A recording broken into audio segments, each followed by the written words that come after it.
Good afternoon, folks. It's your boy Nicky Stees here. A little bit of a hiatus from individual live streams, but now I'm back. We're here to discuss the NBA, what it looks like for the home stretch being March and April, and what are the main storylines and what's been going on. So we're here to talk about the NBA home stretch. Let's just get right into it. Fasten your seatbelts for the realest Eagles and Sixers YouTuber! One who plays no clickbait and gets to the point! The myth, the legend, Nicky Stees! Come to my channel, you know the deal. Yo, boy, always keeps things real. I'm simply statue, think they slate, dropping unrealistic man. 2K takes for the clip. Even though cats like that get views closer to the milli, never hear me preach, LeBron to Philly. Avoid you watching the Eagles all the way through the early 22. Authentic talk, forget what others do. Come to my channel, you know the deal. Yo, boy, always keep things real. The 24/7, 365 way. Sports content for the reals that feel the day.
Oh, there. Yes, sir. Yes, sir. Your boy's back. We're here to discuss the NBA. I got the Super Bowl champion hat, which, hey, it's the tale of night and day between the two Philly teams. And being that I'm a Sixers fan, let's get the Philadelphia 76ers discussion out the way for this one. The 76ers made the decision yesterday to shut down Embiid for the season. I talked about it just a little bit. I did a video on YouTube, it's a real short video, but now I'm going to talk about it a little bit more. Look, the Sixers made the right call. Look, all throughout the season, what has it been in the story with Embiid? Missed a handful of games, play maybe one or two, miss a handful of games, play a few, miss a handful of games. It had been going on all season. The man was barely stepping on the court and playing for the team. And we were talking about surgery as a possible option for his foot. And they just decided, once we got to that point, it was like, yo, look, you got to do it. Blaze, thanks for stopping by. I got Blaze Radio, one of my compadres on the Pick and Roll podcast. Just an FYI, now that it's March, starting next week, the Pick and Roll podcast that was on Wednesdays, 5 p.m., will instead be on Thursdays. So for all the Pick and Roll podcast fans, we're no longer doing it on Wednesdays. We'll now be on Thursdays. So keep that in mind. And thanks for stopping by, Blaze, because this brings up perfect point. Ties into a discussion me, Blaze, and Mitch had as Sixers fans on the Pick and Roll podcast about Embiid. The problem with this was, remember, last season, he missed time due to injuries, tried to rush back to play for the playoffs. He came back for the playoffs less than 100%, gave it his all. Sixers fell to the Knicks. Then, come summertime, Embiid, desperately wanting a gold medal, decided to participate in the Olympics without giving himself the offseason to recover, and that played a big role in him missing a ton of time this season. And now it's finally at the point where the Sixers are shutting him down, which is the right call because he wasn't really playing much.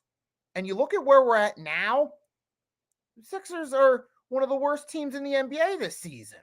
We kind of were hoping it would improve at some point, that Paul George would start to find his rhythm. Because I remember back in the beginning of the year, we had this discussion. Blaze was still a little bit optimistic that maybe the team could turn it around. And theoretically, they still could, but it's a long shot at this point. Paul George hasn't found his groove yet as a Sixer. He hasn't been consistent. And now, and here's another fun fact, or not so fun fact. Since this happened, the Philadelphia 76ers have won 0 games, folks. Yes, it just got confirmed via ESPN. And I'm going to share the link with you guys to prove it. So I was reading an article on ESPN. Here is the link to it if anyone in the listening wants to check it out yourself. There's the link. And hey, Arku, what is up? Thanks for stopping by, Arku. Hope you're having a great start to your day. It's still be early morning down near Dallas, Texas area. And not to worry, pretty soon we're going to get into the MVP discussion, which involves your boy, Arku. So stay tuned for that. And again, thanks for stopping by. And to recap what I was saying about the Sixers, considering they haven't won a game since the Super Bowl, and it's just gotten worse as the season's gone along, Embiid's not playing, you might as well just let the guy get his surgery. Obviously, it's not going to get any better anytime soon, so just let the guy sit, let him get the surgery he needs, and whatever happens the rest of the way happens. Reboot during the offseason, go from there. That's all I got to say about the Sixers for now, because we do have a lot of other things to talk about beside just my team. We're going to talk about the NBA as a whole. And we're going to start talking about, as promised, Arku, your boy SGA. Like when we discussed this on the Pick and Roll podcast, we unanimously agree, as a lot of fans do, that the MVP is SGA's race to lose. Because at this point, he's the clear-cut favorite when you look at players this season, their impact on the team. SGA, throughout this season, has averaged over 30 points a game, and he's been the lead guy in terms of leading the OKC Thunder to victory, to the first place in the Western Conference. All season long, he's been the guy leading the way. Plus, he's getting about 6 assists a game, averaging about 5 boards. All season long, he's been the consistent it factor, dominating, leading the Oklahoma City Thunder to being the favorites and to being contenders out west. Sometimes we say we talk about certain players and teams. Okay, this player started to break out, but when are they going to take that next step to being elite? Well, SGA has taken that next step here this year. He's the favorite to win MVP. Last year, he put up a good effort and was kind of in the mix, but this year, it's SGA. It's his race, folks. And Shai Gilgeous-Alexander, he's the main reason the Oklahoma City Thunder are in the position they're in. Now, to be fair, though, we still got to give credit to the rest of the team. They still got some good players, though, too, as well. You still got with the Oklahoma City Thunder. You still got Isaiah Hartenstein when he's there, when he's healthy. He can be a factor. You still got the guys like Chet Holmgren, Jalen Williams. Alex Cruz is a solid role player. Isaiah Joe off the bench can be a good player. He can still get you a few threes. And you got an all-around pretty good roster on that team for the Thunder, not just SGA. But he has been the main guy, and when he's on, he makes this team that much better. One player that averaging 30 points a game and shooting 50% from the floor as SGA did. Not that I can tell off the top of my head, but that tying into the point that, no offense to some of the other players that are balling out this season. No offense to your guys like your Luka Doncic when he's on the court. No offense to Giannis, Jokic, Anthony Edwards, those guys. No offense to Karl Anthony Towns, Domantas Sabonis. But SGA is he's been the true difference maker. In terms of each individual player, yes, who's the real difference maker for their team? Okay, and then you got MJ's the only player. And that's an interesting stat right there. So the first comment was Arku is indicating There's one other player averaging 30 points a game and shooting 50% from the floor. Now, he's talking about all time. That other player he's syndicating is Michael Jeffrey Jordan, considered the GOAT, the guy we look at as the GOAT for all-time NBA players, the standard bearer that all modern players are compared to. And SGA is putting up a similar stat line to Michael Jordan. That further enhances his case for MVP, especially amongst MVP voters that follow along with stats that are going to consider it. Because at this, when I think about it, look, while Jokic is having a good season, this is not his most impressive season, with all due respect. Giannis, hey, he's having himself a good year doing his best he can, but when you think about players that are really making an impact, name me someone else that comes to mind right off the top of your head beside SGA. Guys are listening, can feel free to take a second to think about it.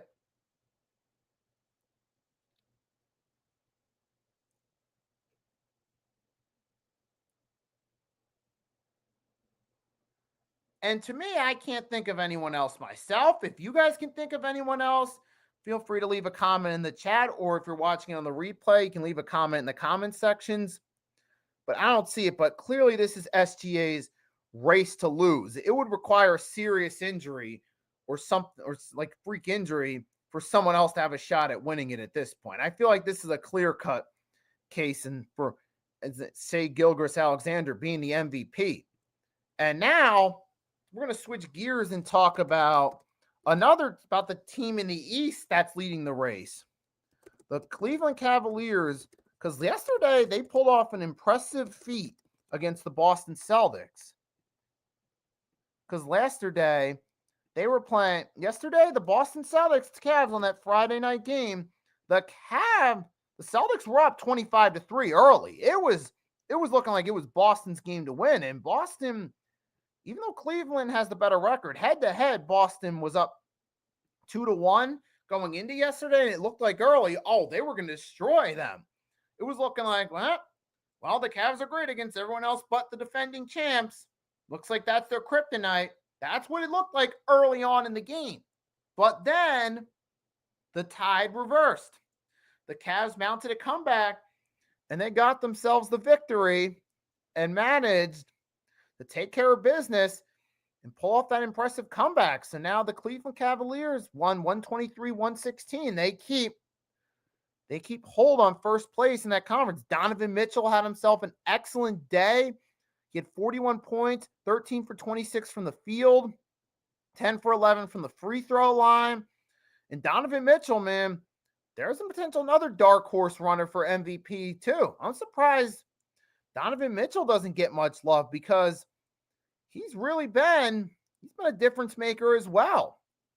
Now, I don't know, he's not the same on the par with SGA, but when you think about potential MVP candidates, Donovan Mitchell comes to mind as well as a potential candidate that could.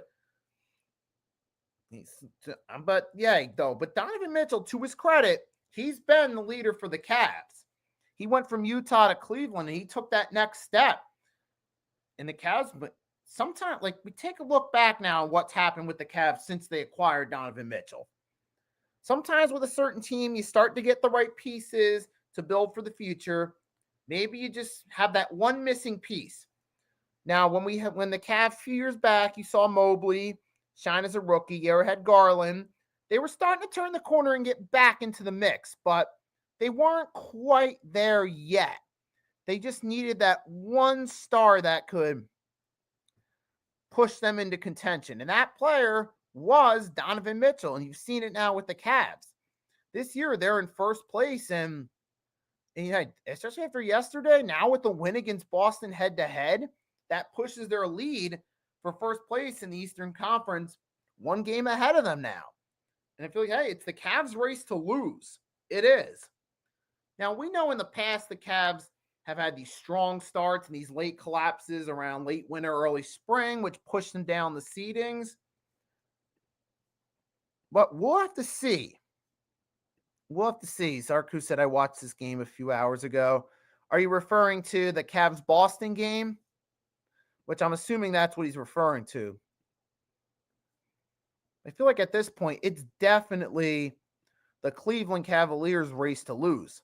And with that being said, now, I feel like now would be the appropriate time to take a look at the team standings in both conference. Well, we're talking, yep, Arku's confirming that that's the game he was talking about. It was a good game. Now, me yesterday, I caught the ending of the Clippers-Lakers game, which ended up being a close competitive game. Lakers closed out. Luka had 31, had himself a nice little showing, which we'll talk about the Lakers and what's happened with them recently in just a few seconds, because now we're going to go through the standings. We're going to take a look at the Eastern We're going to take a look at, start with the East and go West. So we're going to start Eastern Conference. You got the Cavaliers are in first, Celtics second, Knicks third, Bucks fourth. Right now, you see Cavs are up. They got a 7-game lead. 7-game lead. Got Knicks are third with 39 wins. They've won 7 of their last 10. Karl Anthony Towns has had a real good season with them as the number 2 guy behind Brunson. Then you got the Bucks. They're still pushing. They've won 7 of their last 10, but they've done pretty good at home. But still, the Bucks. A couple things. Looking at how strong the Knicks, Celtics, and Cavs are, and knowing who the Bucks head coach is. Yes, I'm going to bring that up. I see them as a playoff elimination waiting to happen. And then you got the Pacers. They're tied right now for the 5th seed, but the Pacers have been interesting. They started to play better lately. Remember early in the season, it looked like the Pacers were struggling, but now they pushed their way up to the 5th seed, but they have dropped a few games lately. So I'm kind of curious where the Pacers go. They're the most peculiar team in the Eastern Conference right now. Now, referring back to Pick and Roll Podcast, episode 110 on Wednesday, we said that the Pacers continue to play well. Momentum goes in their favor, that they could work their way up. But I don't know. I mean, the question is, can the Pacers win out competing against the Knicks, Celtics, and Cavs? But let's take a look at their schedule first. Let's see, who do the Pacers have on their schedule? Let's scroll down. Forget about everything that we've seen. Let's kind of take a look.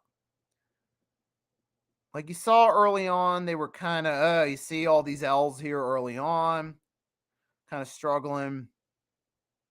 But then right around the holiday season, you notice, like you see into the new year, you start to see more wins pile up.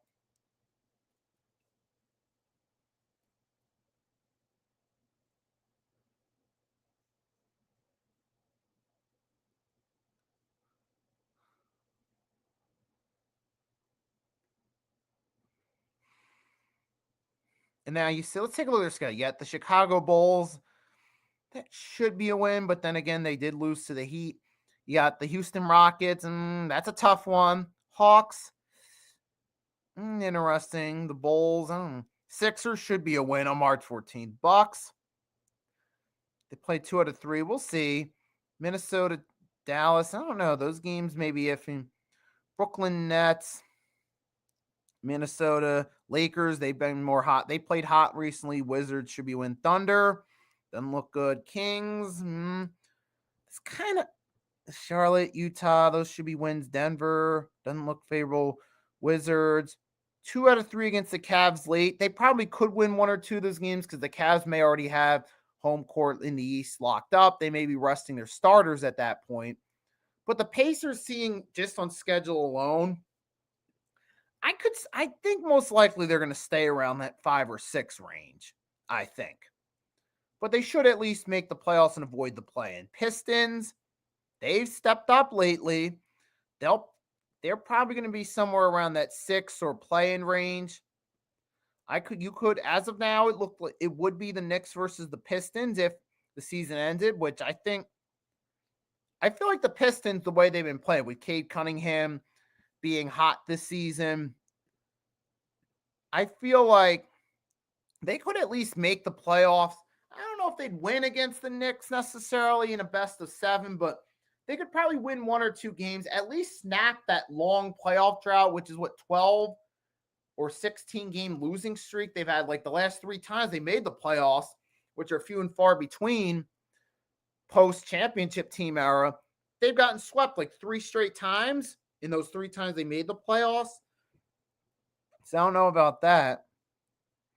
But they could probably win at least 1 or 2 games, drop that losing streak. And then you got the play-in, it would be the Miami Heat, but they losing record, Orlando Magic a losing record, Hawks losing record, and Bulls losing. I don't like that right there. Multiple teams with losing records. The play-in aspect doesn't look as interesting. I feel like most likely whoever, let's just say that holds up. Let's just say it's the Heat, Magic, Hawks, and Bulls. Maybe the seeding changes just a little bit, but it's those 4 teams that stay in the play-in. I feel like whoever ends up winning the play-in brackets to get, whoever gets the 7th or 8th seed out of those 4 teams is going to be a one and done in the playoffs. I just have an edible feeling, and my gut feeling tells me the way it's playing out, those teams like the Heat, Magic, Hawks, and Bulls, they're going to stay in the play-in. I mean, the only team I could see catching up are the Nets, but I doubt it. Like, down here, Wizards, Hornets, forget about it. Raptors, forget about it. Sixers, sorry, but I want to say they could turn around. I just don't see it happen. And says, yeah, Pistons can move up. Certainly, because the Pacers, I don't know. The Pacers have, like I said, their schedule there on the rest of the road's kind of iffy. I could see them kind of staying at that 5 to 6 range based on their schedule, because some of those games on the schedule kind of look iffy. A few of them look like losses. Maybe the Pistons could definitely move up, especially if they win out some of those games, because as of lately, they've been coming on. You see, they're 8-2 in their last 10. Pacers are 5-5.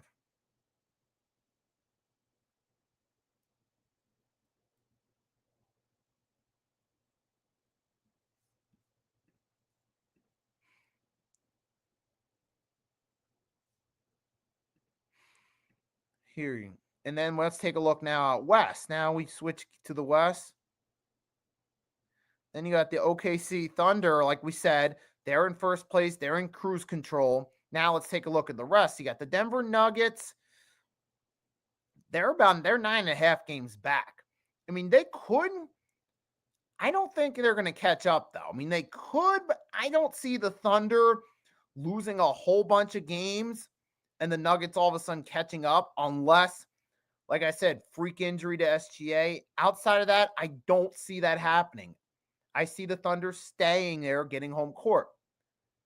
Now, I could see this being a competitive race between the Grizzlies and Nuggets, but I feel like the Nuggets, as of lately, they've had more momentum. They're probably going to stay in that spot. Now, I do think 3 and 4 could swap between the Lakers and Grizzlies, especially with the way the Lakers have been playing lately. I mean, Luka's starting to find his rhythm. We got David Podan. Hello, Dave. Thanks for stopping by. Hope you're having a great early afternoon or morning, depending on whether you're on the East Coast, West Coast. Hope you're having a great start to your weekend. Thanks for stopping by and showing your support. And like I said, I do think the Lakers can move up on the Grizzlies. I can see that as a realistic possibility. Now they're starting to catch on. They've been winning more games lately. Their defense is playing better.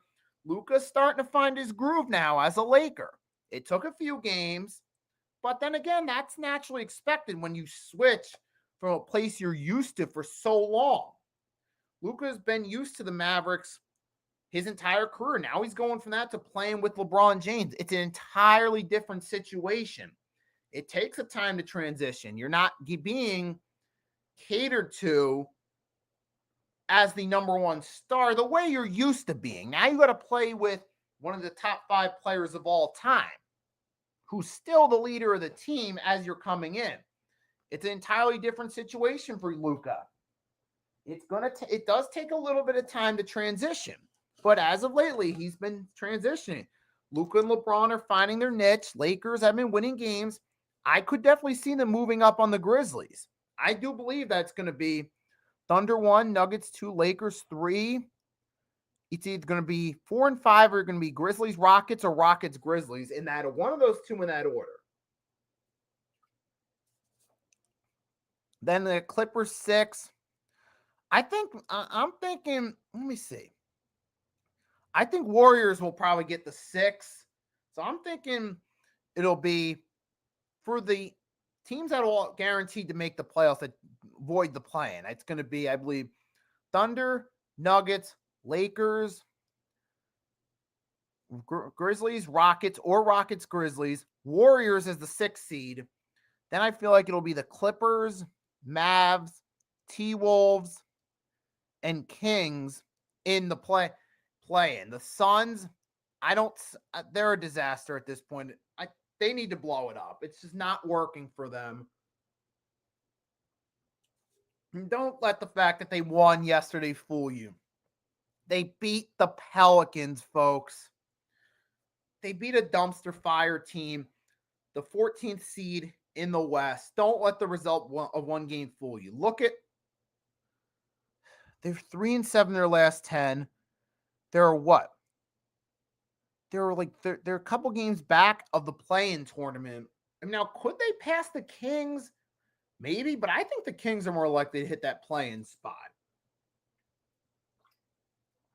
So that's where I see it going from here, folks. So